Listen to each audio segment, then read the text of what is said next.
Hello, everyone. My name is Molly Sachs, and on behalf of Campbell & Company, I would like to welcome you to Making a Fundraising Ask on Zoom. Thank you for joining us today. Before we begin today's presentation, I'd like to quickly go through some logistics for those of you who may be new to our webinars. Close any programs other than GoToWebinar that are running on your computer. We recommend calling in with a phone instead of using your computer speakers. If you experience visual issues, send a chat to Campbell & Company or contact GoToWebinar at the number on your screen. Today's webinar will last 60 minutes, and you'll earn one continuing education credit that is good with your participation with CFRE International. Within the next 24 hours, you will receive an email from GoToWebinar that includes information on how to download your certificate. In that same follow-up email, you'll also receive a link to download today's slides, along with the link to the recording. We do welcome questions throughout the webinar. Please use the questions box in the GoToWebinar control panel that should be on the right side of your computer screen. We'll hold time at the end of the webinar for your Q&A. And with that, I will turn it over to Campbell & Company Senior Consultant, Cassie Carter, who will introduce our presenters today. Thank you, Molly, and thank you all of you for joining us today. We are grateful for your participation and excited to be here with you. I am Cassie Carter, Senior Consultant with Campbell & Company, and I'm in my 5th year with the firm. I'm located in our West region, and I've been working in the nonprofit sector for more than 30 years. I started on the program and management side of the house, and I realized that the most important way that I could contribute to the nonprofits that I really loved was to learn how to fundraise. And so for the last 20 years, I've been dedicated and focused entirely on fundraising. One of the things that I love the most about being a consultant is that I get to work with really wonderful nonprofits, and I get to work with really wonderful people that make that wonderful work happen. So I've had the privilege of working with the Seattle Aquarium for more than 3 years now, and I've watched their fundraising program really bloom. Today, I'm joined by 2 of the architects of this success, and we'll take a close look at their fundraising and how they've adapted over Zoom for the next hour. I'd like to invite Martha Kongsgaard, Campaign Chair for the Seattle Aquarium, to tell us a little bit about herself. Thanks, Cassie. I'm Martha Kongsgaard, and I come from Seattle, Washington, where I am right now on Coast Salish land that we acknowledge and are thankful for today. I come out of the what in shorthand you could call the environmental rabble-rousing arm of environmentalism that sort of melds social justice with hard environmental policy and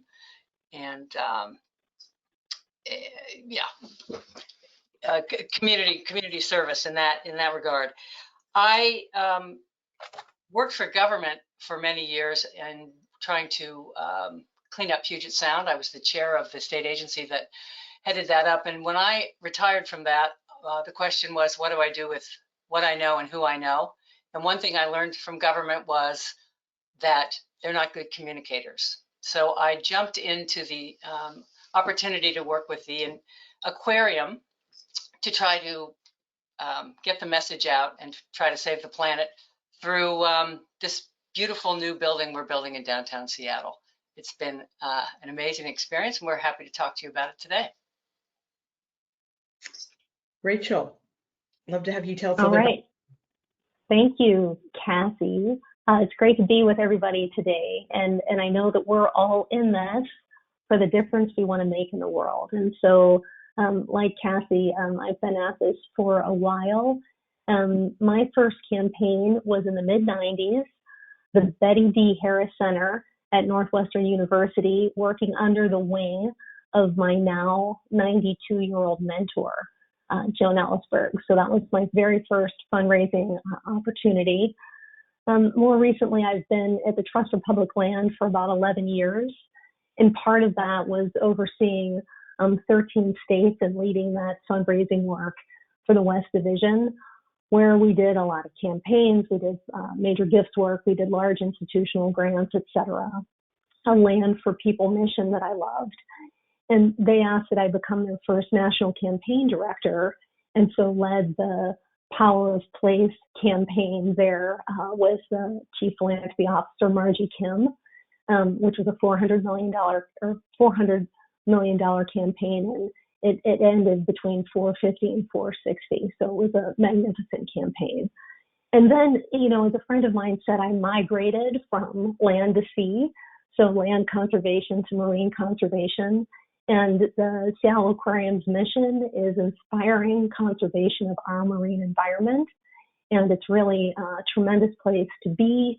And as Martha said, we have the One Ocean, One Future campaign. And I'm just delighted to be working with Cassie and Kate and Martha and Bob Davidson, all my colleagues at the aquarium. It's a tremendous team. 5 years. I've been there 5 years. Thank you so much, Rachel. And I am excited to dive into the questions that we're going to look at today and to hear more about what both of you have to say. So to give all of us a little bit of an overview of where we're going to go, we'll start with a touch on best practices. And we'll touch on what we know, what we think we know, or finding that we don't really know. And then we're going to take a deep dive through a conversation with Martha and Rachel into the Seattle Aquarium and how they have put some of these best practices to work during the pandemic and during this time of remote fundraising. So we're going to explore whether or not there's a secret sauce and what that really looks like. And how do we leverage this in the future going forward?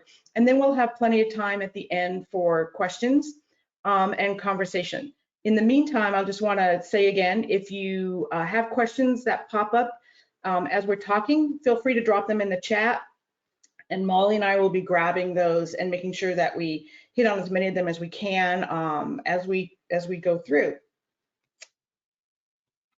Okay, so one of the questions that I asked myself and a lot of us asked each other at the very beginning of the pandemic, especially when we didn't know how long it was going to stretch. And, here we are now starting our second year, which makes me sort of emotional when I think about it in that respect.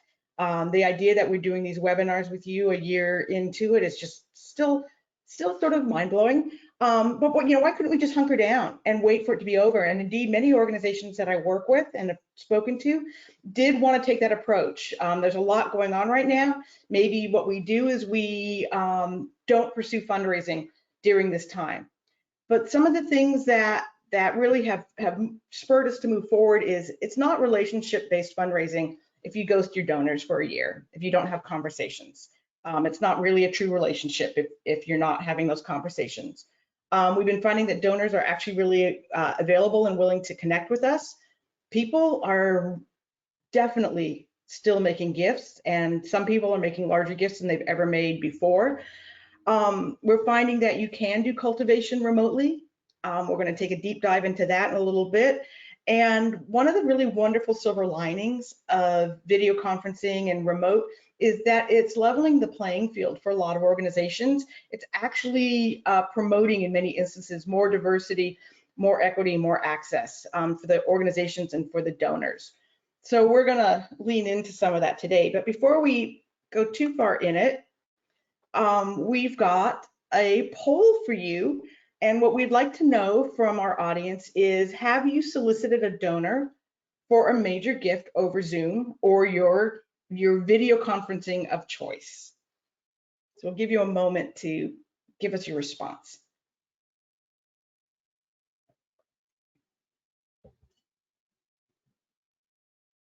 Thanks, Cassie. This is Molly. I'm just going to leave the poll open for a little bit longer so you all have a chance to respond, and then I will be sharing the results.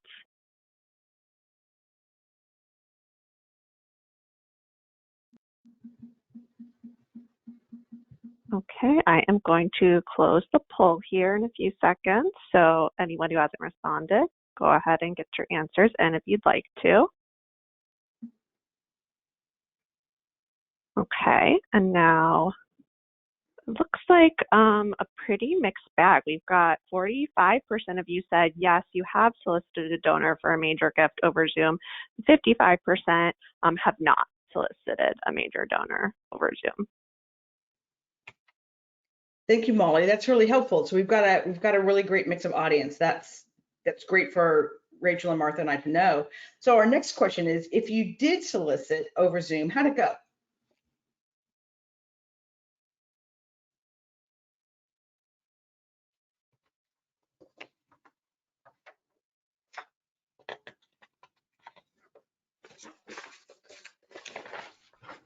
Okay, it looks like people are answering now. We're going to keep the poll open a little bit longer to give you all a chance to respond here if you have solicited a major gift over Zoom.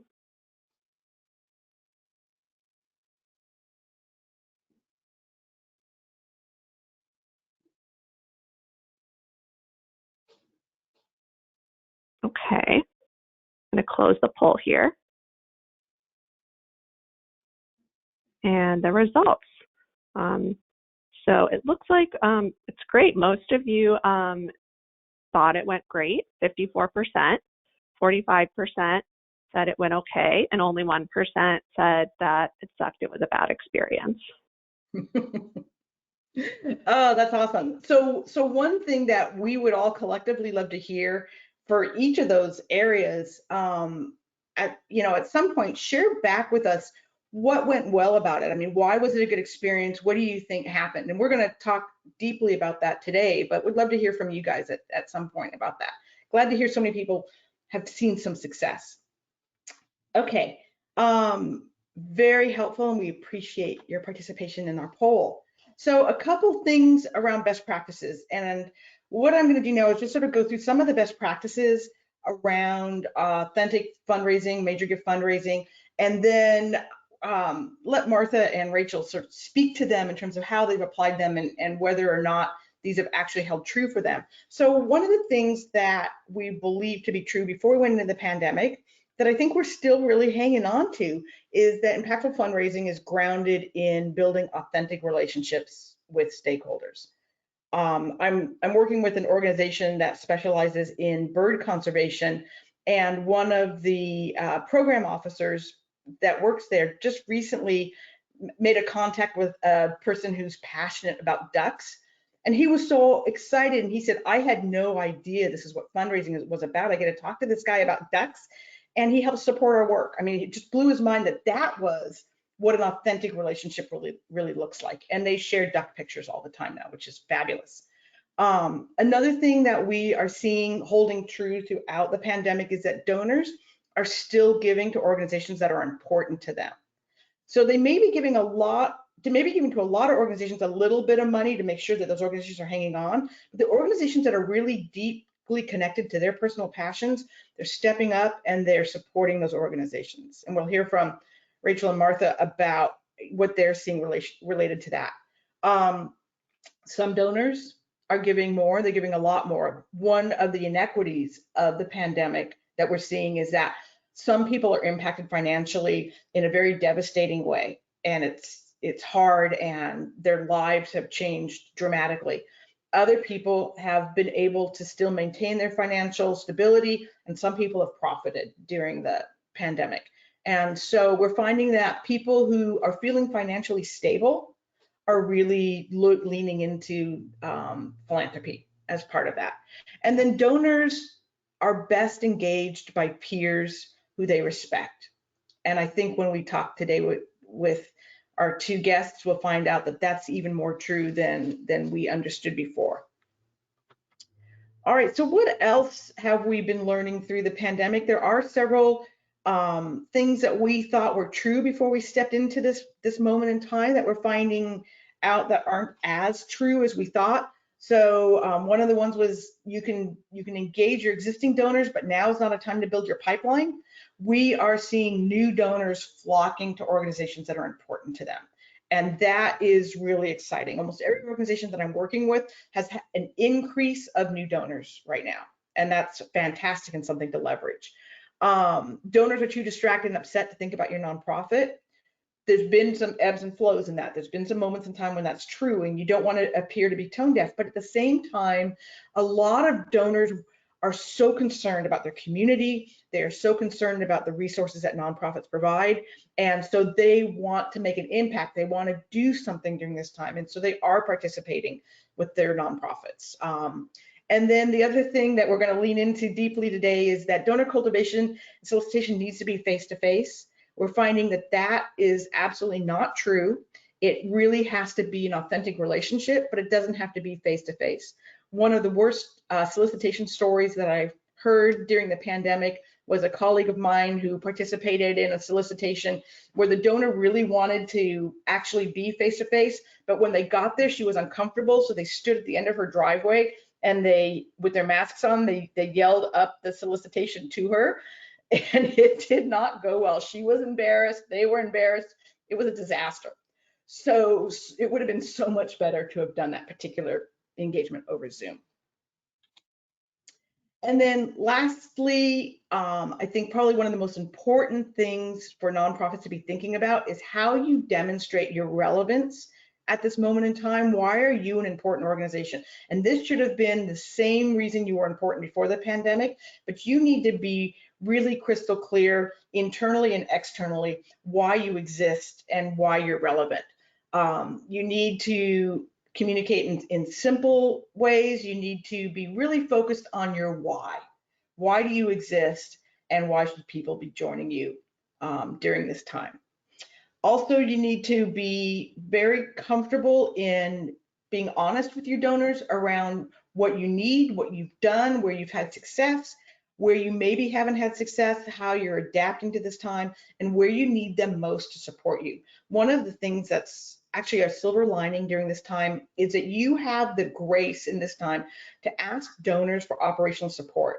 And I'm hoping that that's a trend that we see continuing into the future, to where you can say to your donors, this is what we need to have to be an impactful organization, and we want you to join us at that ground level. And so with that, I'm going to hand it to Rachel Weekland to tell us a little bit about the Seattle Aquarium. Thank you, Cassie. So just like Cassie said, it's just been an amazing time to do so much learning and listening from the people who support us, our donors. And so, like I said earlier, the mission of the Seattle Aquarium is inspiring conservation of our marine environment. And we really, we have a lot of our learning based around a one world ocean and how everything is connected, and people and the marine environment are all connected. And human health is related to the health of the ocean, and every other breath we take is thanks to the ocean. And so the aquarium's been around for about 40 years. 30 of those we were owned by the city of Seattle, which still owns the aquarium, but the non-for-profit management of the aquarium became non-for-profit about 10 years ago. So as you'll hear Cassie say, she sometimes reminds me we're still in startup mode. So I joined 5 years ago, so 5 years into that trajectory. The Seattle Aquarium is the 8th largest aquarium in the country by attendance. And typically in a year that's a non-pandemic year, about 800 to 850,000 people visit the aquarium. And we have a big focus, like many of you on the Zoom today, on access and inclusion. And we work with 350 community partners all through the greater Puget Sound area, in part to bring people to the aquarium, to distribute free tickets to the aquarium. We have, let me see my number here, 84,000 people typically a year utilize our free tickets. And we're also part of the public library system with the museum pass. And we have almost 20,000 people a year who use those free museum passes to come to the aquarium. We have a Family Plus membership that's available for $25 a year, again, really promoting access to the aquarium. We have extensive marine conservation programs for children of all ages, as you would imagine. So everything from toddler time to school groups to off-site school-based programs to community science out on the beaches, where we have the students conducting scientific monitoring. It's very exciting work, including our marine summer camps as well. A few other things that you may not know about the Seattle Aquarium: we do special programming for different groups. We have Dream Night several times a year where people can come who have disabilities or serious illnesses, or family members with disabilities or serious illnesses. We have an open house where it's for multilingual families, and we have interpreters on the floor speaking 8 different languages, and our materials in 8 different languages. We have deaf community days and more. We have an extensive beach naturalist program, and so that's staff and volunteers out on the beach. That's the way I actually learned about the Seattle Aquarium. I moved to Seattle with my family about 18 years ago. We went down to the beach, we're out exploring the beach, and here are these naturalists in Seattle Aquarium hats. And we went again and again and again, exploring the beach when my children were little, learning all about it through the Seattle Aquarium program. It's amazing. We do ocean policy work, advocacy work, marine conservation research. We take part in the Capitol Hill Ocean Week. We're leads in the empathy work across the country. Just a stat or two there. In 2019, we hosted over 20 workshops across the country, reaching 54 million people in 24 states with this work on empathy. It's called Developing Empathy for Conservation Outcomes, given these workshops for zoos and aquariums. We also, one or two more stats, we also host the largest sea otter conference globally, and it was in its 11th year in 2019. So one of the things that distinguishes the Seattle Aquarium is our volunteer corps. We have about 1,200 volunteers. They're incredible youth ocean advocates and adults, and we have a high focus of people talking with people. So when you visit the Seattle Aquarium, our interpreters on the floor are there to really have a discussion with you, a chat with you about what you're seeing, what you're learning. All right, next slide, Kathy. Thank you. So here we are during the pandemic, and I know many of you just have had a very difficult year, as has the aquarium, and as Cassie has said, there's been a lot of silver linings. Our attendance this past year was 25% of what it typically was. In 2020 alone, we were closed 154 days. Typically, the aquarium is closed 2 days a year. We were closed 154 days. We saw extensive layoffs, salary benefits reductions. And again, I know that many of you have experienced similar things, and yet we really continue to deliver our mission of inspiring conservation of our marine environment. We did virtual programming. We were in person when we could be. Our policy and advocacy and research work continued. Next slide. So this, what you're seeing here is just where the Seattle Aquarium is. So you see the great wheel in the back, and then you see our historic Pier 59 next to Pier 60. That's the aquarium that you see in the distance. And the blue that you see is where our next ocean pavilion will be once our campaign is complete. And as Martha says, it's not about the building, it's about the mission, and it's about saving the world and helping the planet. So that's where the Ocean Pavilion will be. The One Ocean, One Future campaign is a $140 million campaign. And again, this notion of one ocean is a core principle in how we do our teaching of one world ocean. So one ocean, one future. This past year, we did 12 meetings virtually for the campaign, compared to 52 in-person meetings in 2019. So less than a quarter of what we typically do. But our activities stayed very strong. You know, January, February were typical months. We went into the pandemic in March.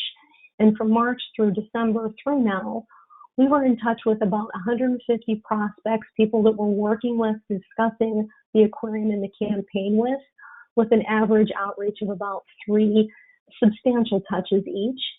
And we secured $5.1 million in new gifts in 2020, and that included 2 7-figure gifts and 3 gifts at the 6-figure side. And by the end of the year, we had $6.5 million pending. Next slide. So, like many of you, there were a lot of decisions to make in 2020, including priorities. And as we reached out to people and learned about how were they, and they then asked how they could help, we had to think about what that message was. How were we going to ask people to help in 2020? So we launched our Resilience Fund in March and April. And in the beginning of that, really had conversations with Campbell and Company. Both Kathy and Kate and the team that we work with Campbell are marvelous. Conversations with Martha, with board members and others on how to best structure the Resilience Fund for the Seattle Aquarium, and then how to have those conversations.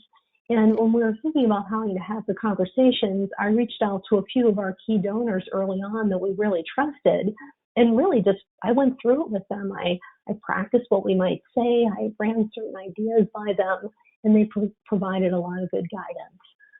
So Bob Davidson, our really stellar CEO at the Seattle Aquarium, he and I had about 15 meetings with some of our lead donors to the aquarium about the Resilience Fund. And many of those meetings were on Zoom.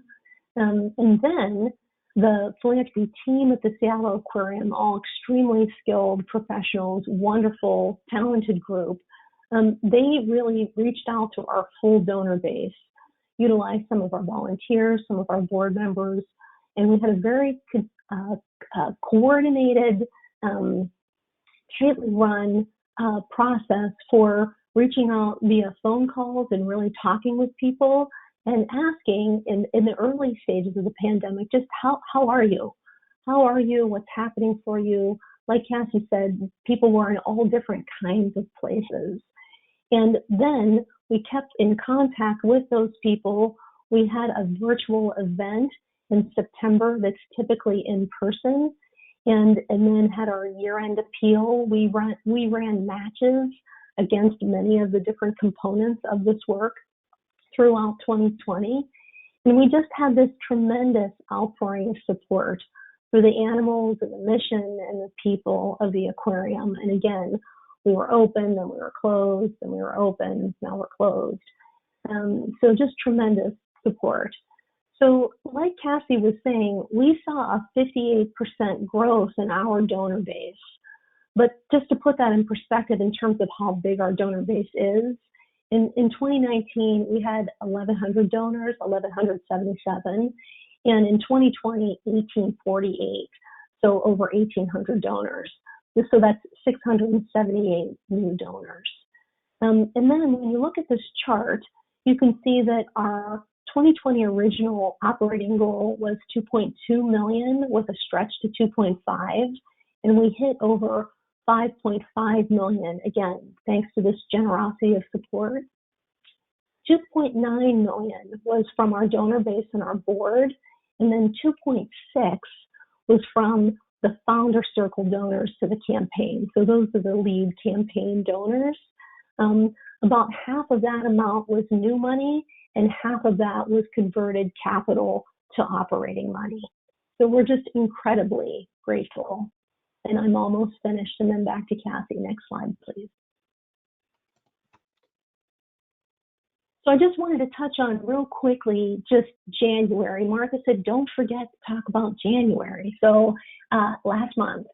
So here is our core messaging for the Resilience Fund, that just like many or all of you, the goal is to have a strong organization on the other side of the pandemic, you know, both to serve the community with our full services and to be able to expand with the Ocean Pavilion that's underway. And so January showed us that things are, you know, still moving. We secured $6 million in new gifts for the campaign in January, which was more than the gifts secured in 2020.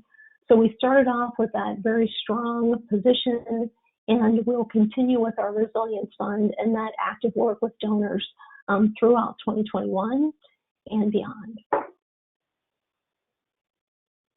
And that's it from me, Kathy.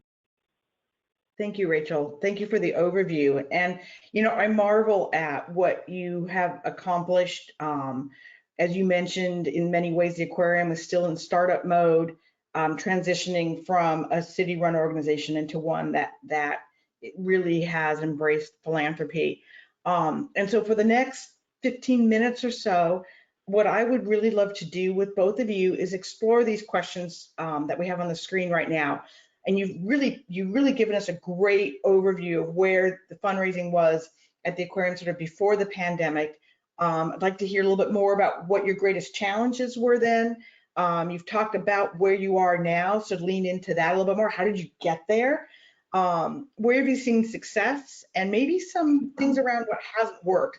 And so as we think about our theme today for making the ask on Zoom, really, how did you get to the point that you were able to successfully solicit people? So I'm going to take the slides down so that we can talk together and spend about the next 15 minutes in addressing these questions.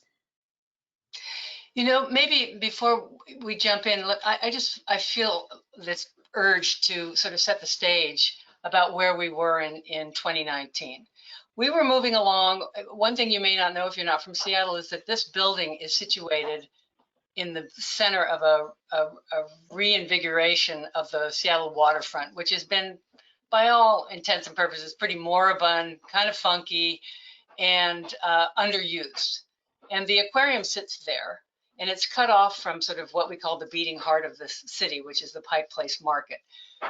So the reimagined waterfront will go way down from the ferry dock up 20 or so blocks to this new Ocean Pavilion, which will anchor the entire park, which is being done by the folks that did the High Line in New York. And the Seattle waterfront, this new Ocean Pavilion, will be the way you will get to the Pike Place Market. It will be a bridge. People will be climbing up alongside of it, even if they don't go in it, and use the roof to get then to the Pike Place Market. We're expecting 15 million people a year to be marching around there, and another 1 million, 1 or 2 that will be going in and out of the new building and the rest of the campus. I think what we could just not have understood, we were all in because we have to be all in because we are working in partnership with these other entities in the city of Seattle.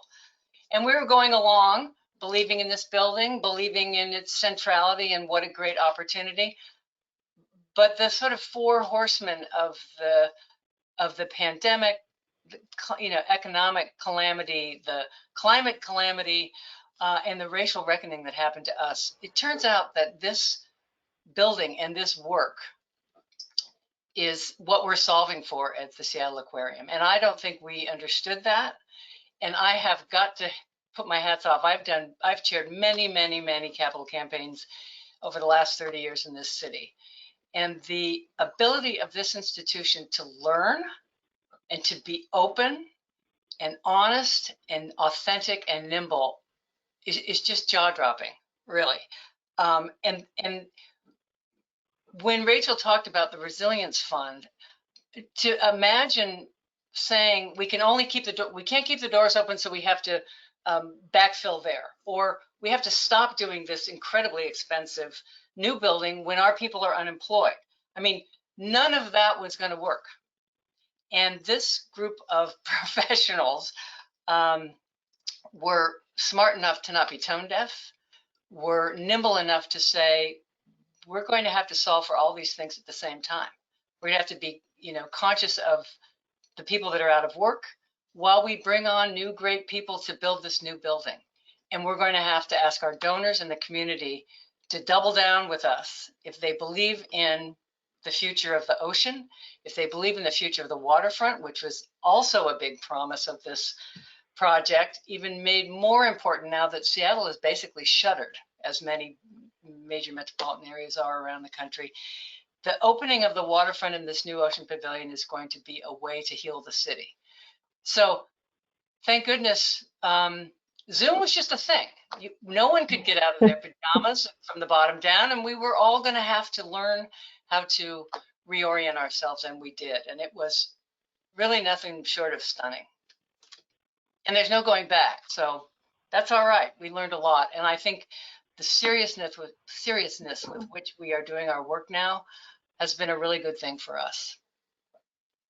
So Martha, you're speaking to a lot of building clarity around the messaging, building clarity around your focus and your purpose and your reason for existence. Rachel, so how did you use that clarity then to engage donors in a way that was effective? You mentioned that you started out with phone calls to everybody.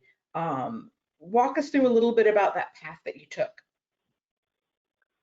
So one of the things that people talk about oftentimes is having clear messages. And I find that one of the things that we don't do as much is practice saying those messages. So you point to them, but how good are you actually at saying them? And so we just really practiced that core message that I had up on the screen to you about the strong organization on the other side of the pandemic. And we made it our own, and we carried that through each stage of the Resilience Fund conversation. And we all know in fundraising, and I know the people on this Zoom know, that fundraising is not a channel. It's people are interested in the big transformational vision, and then they make choices about what they want to support. And so to Martha's beautifully said points, we were talking about all of it, and we were prioritizing. And so as a way to get it done, to take it out of the philosophical to the practical, we really worked as a team that we, in March on Zoom, we all redid our annual metrics. We had some very unfortunate layoffs on our own team as well as across the aquarium, so everyone that we typically worked with wasn't there. And again, you all know this, depending on what your organization experienced in 2020. And then we also lifted up the work of our data analyst, Grace Rotwein, and she created informatics for us for all the key metrics that we were following. And we as a team and at the executive team level and the board level really looked at that progress so we could adjust. We met weekly, still do as a team via Zoom, and we adjust and we adjust and we adjust. And we had a lot of shifting of resources throughout the year. And then Cassie, back to your question, how that landed for the donors is we kept those strategy calls going, the internal strategy work on who are we talking with, what are they saying, what are we learning, what's resonating, just like you do in person, it just happened to be on Zoom. And again, those conversations with donors kept coming. People were responding, they weren't, they would take a phone call, they wouldn't, they'd come in, they go back. We just really shifted with them. And, you know, people like Martha and others, and you, Cassie, we always were listening to, are we being tone deaf at all? How do we have to, what's really happening? And tone deaf can be scary so much that you want to shut down. We never shut down. We just led with, we don't always know. These are vulnerable times. And we kept having the conversations. And when you were engaging your donors, how did you set or arrange those conversations? Did people think that you were going to Zoom with them to ask for money? Did people think you were just giving updates? How did you frame that when you and Martha were reaching out to people? So for the campaign conversations, with Martha being the chair of the campaign, it was always very clear that we were asking to have a campaign conversation in the hopes that they would help to support us when and if they were ready. And so the Zoom conversations, we crafted a very concise 30-minute presentation for the Ocean Pavilion that included the lead architect, the lead designer, some of our lead conservation directors, as well as Martha and Bob and me, to have that conversation. It's mostly about information sharing in terms of where we are, and it's an invitation in to join us. The Resilience Fund conversations to just shift to that operating thinking when we be talking about the future of the aquarium, which included a campaign update, would be more about where the aquarium is. And I'll say, Cassie, I did learn early on, I hadn't thought of this earlier, but one of the meetings I had that was just between me and someone that I had phoned, it was unclear to that person what I was asking for. I'd asked for that person's time, but the person wasn't clear about what I was asking for. And I realized that the conversation all along the way kind of tripped a little bit. It was fine, but it was in that okay category. So that helped us think about, we want clarity when we ask people to join a meeting. What are they being asked to do? It's kind of where you're leading me. And so for the Resilience Fund conversations, the pieces of that were, the invitation would typically go out from me on behalf of Bob Davidson, our CEO, and me, or he would send it depending on who it was, for the conversation. And it was clear that we wanted to bring them up to speed on what was happening with the aquarium. We were trying to secure the future of the aquarium with the Resilience Fund, and we were interested if we could have some time with them to share the Resilience Fund with them to see if they'd like to join us. So it was clear on why they were being asked. Also, a day or two before the meeting, we prepared a summary, a confidential summary customized for each person that included all of the key data. So the financial information, the data that they might want to see, information on who was giving, what the support looked like. And everyone except for one person thoroughly read that coming into the conversation. So when we had the 30-minute Zoom conversation, it was very clear. It was more about a conversation launching from that summary.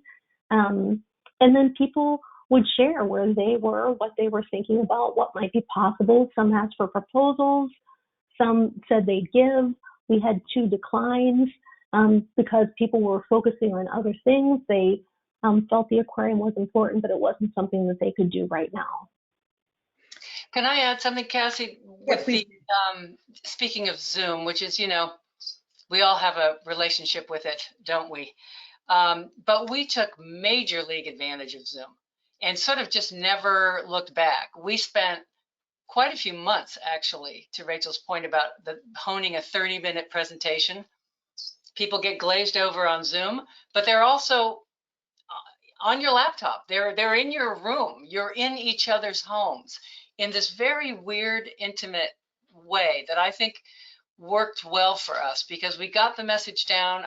The folks from New York who are the set, that are doing the interior of the aquarium could be there, even though he's in Dubai now. The architects were in their office. We were all over the state, and it was crisp, left a lot of time for questions and answers. And it was worth the time we spent to get that down. And depending on who we were talking to, you bring in an educator or you bring in an architect, and we could customize that. And you didn't have to drive downtown, park your car, get upstairs, be there on, that whole world, I hope, has been modified for the duration. The other thing I want to say is with the Resilience Fund, the people that had given $500,000 and more, many of them, and I wasn't involved in that, were asked to consider either giving this year's portion of their pledge to the Resilience Fund, or to just tack it on to the end and in fact give another increment of whatever their gigantic gift was. And put that way, it took me a while to understand even what that meant, what you were asking, because I was one of those people. And I thought, oh, yes, indeed. So you give $500,000, and we'll give the 100 that we were going to give you this year to the Resilience Fund, and we won't even notice that 6 years from now there's another 100. And it was a way to safeguard your investment. It was a way to be a great civic player, and to show sympathy, empathy, and sort of solidarity with the longevity and future of the aquarium. I thought it was genius, and many, many, many people participated. And I think some of the people that said they wouldn't participate may end up participating. It's my guess. And also, Cassie, just to give credit where credit is due, one of our donors had suggested that as a strategy, what Martha had just walked through. And when we heard it, we just thought, oh, that really might be something that resonates for the Seattle Aquarium. And that was going to be my exact question, because I remember you both spoke to some of your current donors and you tested the water, you asked their opinion. And I'd like to just hear a little bit more about how because Rachel, you've addressed, not wanting to be tone deaf and how important that is. And a lot of the organizations that I work with, their boards have been very cautious about being tone deaf. And so you actually talked with your donors to get a sense of that. We've got about 2 more minutes of conversation right now before we go to questions. I'd love to hear a little bit more about that. Thanks, Cassie. So to that very point, one of the first things that I did was I reached out to a member of our board who I trust his opinion. And he also is a person of strong opinions, and I chose him for that reason as well. And part of that conversation was going through the Resilience Fund and the question of, do we ask for a certain amount or not? And his very clear opinion was, we just don't know where people are. You just don't know. And it's very important that we find out, that we care, that we ask, which we do, and we do ask and we do care, and that then they make the decision. So we then led the Resilience Fund with the estimated need that the organization would have, and we asked people if they would join, and we provided a list with people's permission, of course, including Martha and her husband Peter, a list of names and the levels that people were giving to kind of give just some guidance around the kinds of gifts that people were giving if they'd like to join. That's terrific. And for some of the tools that you used before the pandemic, like sharing a gift table, things like that, did you bring some of those still into these conversations, or did you move away from something like that? So we still did utilize that tool, and like any conversation with a donor, the way that we use that would depend on who we were talking with. But yes. I'd say also, just to close this out, that March was very different than September. Yes. And by September, the stock market was through the roof crazy, as somebody in this town calls it, the mood ring for the rich. It was like in relation to nothing. It was very strange. So people had already started to give to food banks and to sort of social service and that sort of thing, and they were still really quite flush. So I think we were less worried about putting options in front of them, and it felt less tone deaf the further we got into the pandemic. The other thing is, you never want to assume too much. If you stop asking, then people are like, well, what's with you people? You don't believe in your mission? Are you shutting your doors like some other zoos and aquaria? So you got to be true to the mission and to all the people that have supported you in the past.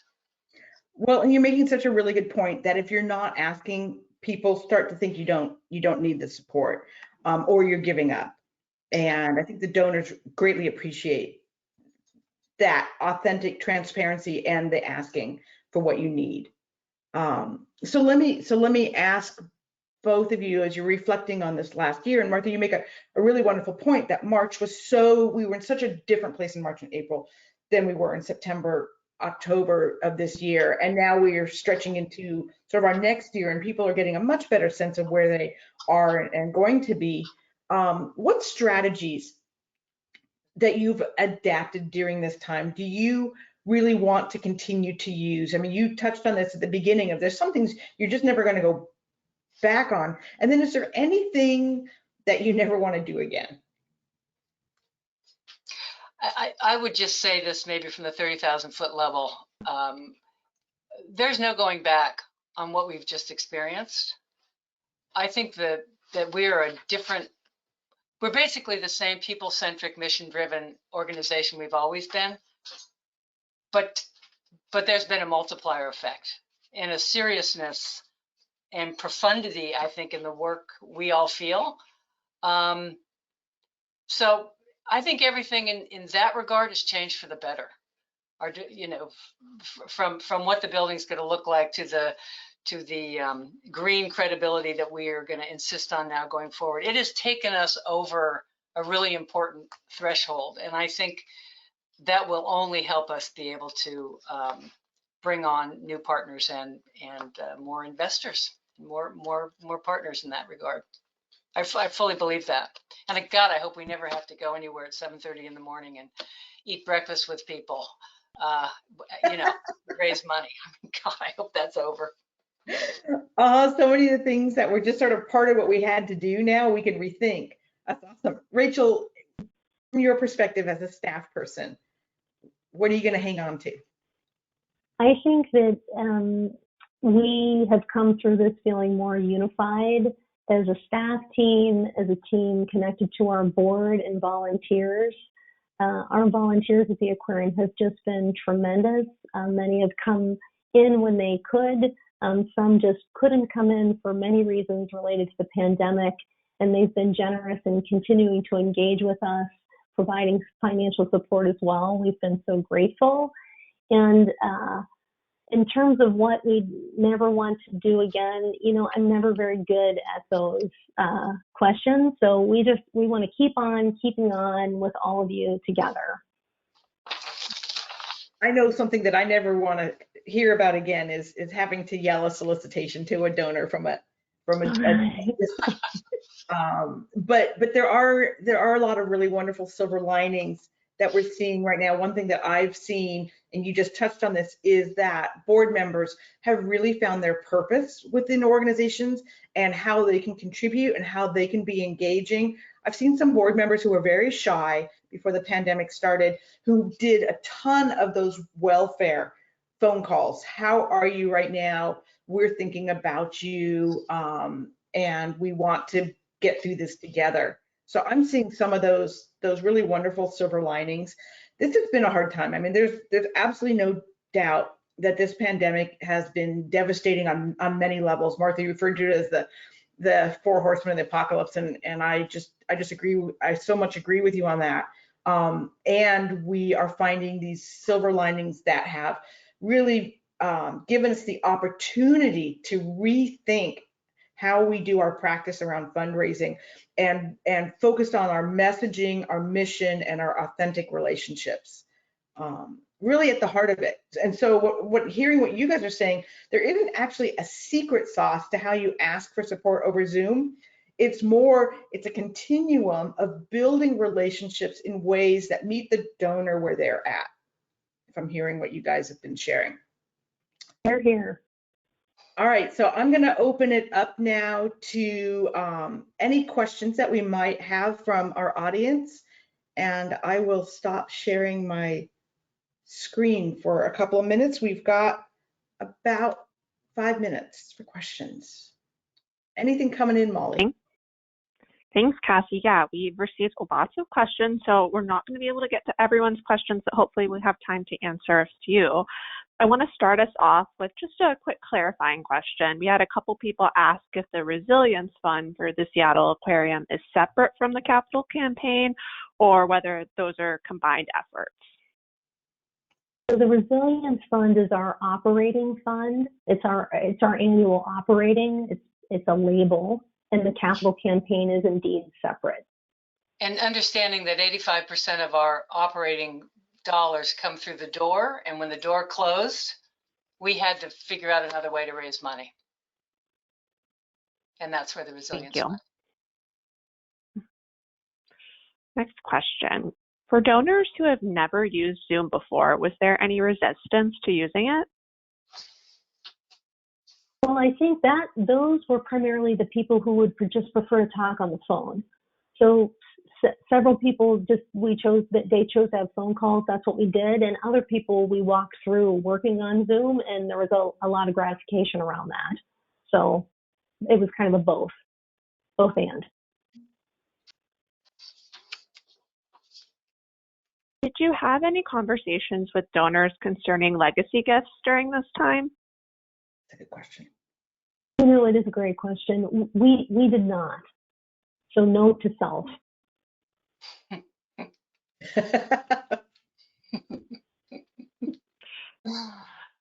How have you dealt with donor technology / Zoom fatigue that's cropped up for people? A really good question. I haven't felt, I mean, I have to say, I've not felt it in our, you plan a meeting, it's planned, we've cut it way down. When we were meeting in person, it would be for an hour and a half at the architect's office, which means you had to get up, get there, park, get up, which is hours. So I never heard, I think if anything, people were relieved to be able to be in situ and talk to everybody on Earth about this thing. How about you, Rachel? Well, and I agree with that, Martha. And I think the thing I'd throw in too is just that notion of when you ask, you learn. And so we ask if people want to have a Zoom meeting, and we learn if they have Zoom fatigue. So it has not been an issue for us. And like I said, there have been a few people who said, oh, please, can we just hop on the phone? And I say, sure. That's great. Next question. For organizations that admittedly didn't do a good job with those welfare calls at the beginning of the pandemic, what advice do you have for reaching out now? Start. It's not over. Right. It ain't over. And the notion of, didn't do a good job, I mean, my take is, be kind and just move forward. And we're all in it together. And if donor relationships are about the relationship, just do what you can. Refresh. It's a new day. Go for it. And I think Cassie used a wonderful word earlier when she said grace. I have found personally during this whole pandemic, whether you're at the grocery store or wherever you are, that people are sure on edge. Sure, there's a tough side of this. I don't mean to be Pollyanna about it, but there's a sense of grace that we're all just stumbling together through this somehow. Absolutely. I think we have time for one more question before we close out. What all would you suggest to put into a packet to send to major donors prior to asks? And they want to make sure that whatever information it is, it isn't too overwhelming for the donor. Here to that. So I'll respond and then kick it to Martha. And so my take is, if you send a dense packet, include a cover note that summarizes what's in it so people know what they're getting and can get to the things they want to look at first, or keep it brief. What do you think, Martha? I think it's just idiosyncratic. I think people are weary of paper, and keep it short. Do what they ask and ask, maybe. And electronic too. I've seen really great leveraging of electronic resources rather than mail. I don't know about you guys, but my husband insists that everything that comes to our house in mail sits in the garage for a couple of days. So if you're time sensitive, sometimes electronic is a great way to do it, and you're not spending paper. Great. Well, that is all the time we have today. So everyone in the audience, thank you so much for joining us. A special thanks to Martha and Rachel for sharing their insights and expertise with us today. Everyone, please look out for our email with the webinar recording and slides, and get in touch with us if you have questions. We also encourage you to sign up for future Campbell & Company webinars. We have one coming up next week on February 9th that is building a strong board with the Nominating and Governance Committee. Thanks again, and enjoy the rest of your day. Thank you all. Thank you. Thank you. Bye, everybody. Good luck. Be well.